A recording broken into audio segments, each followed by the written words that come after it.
पावसाळा सुरू होऊन 1 महिना लोटला आहे. जून महिन्यात सरासरीपेक्षा कमी पावसाची नोंद झाली. जुलै महिना सुरू होऊन 11 दिवस झाले, तरी पावसाची तूट कायम आहे. गतवर्षी याच कालावधीत 156 मिलीमीटर पाऊस कोसळला होता.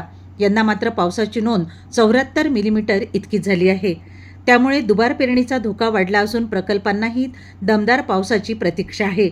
जिल्ह्यात गतवर्षी धोधो बरसलेल्या पावसाने यंदा शेतकऱ्यांसह नागरिकांना रडवून सोडले आहे. यावर्षी खरीप हंगामाचे 9.5 लाख हेक्टरवर पेरणीचे नियोजन कृषी विभागाकडून करण्यात आले. आतापर्यंत 90% पेरण्या आटोपल्या. 10% पेरण्या अजूनही पावसाच्या प्रतीक्षेत रखडल्या आहेत. अशा स्थितीत पेरणी केलेल्या पिकांची वाढ होणार कशी, असा प्रश्न शेतकऱ्यांना पडलाय. उशिराने झालेल्या पेरण्या उलटण्याचा धोका निर्माण झाला आहे. शेतकऱ्यांकडून खरीप हंगामातील पेरणी ही जून महिन्यात मृग नक्षत्रावर केली जाते. परंतु यंदा पावसाने दडी मारल्याने वेळेत पेरण्या झाल्या नाही. जून महिन्यात पाऊस दमदार हजेरी लावेल अशी अपेक्षा होती, परंतु पावसाने सरासरी देखील ओलांडली नाही. 163 मिलीमीटर पाऊस अपेक्षित असताना प्रत्यक्षात 135 मिलीमीटर पाऊस कोसळला.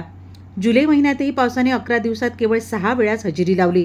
गतवर्षीच्या तुलनेत जुलै महिन्यातील पावसात मोठी तूट आहे.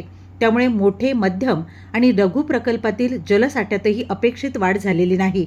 कधी ढगाळी वातावरण तर कधी ऊन असे वातावरण आहे. परिणामी उकाड्याने नागरिक त्रस्त झालेले आहेत.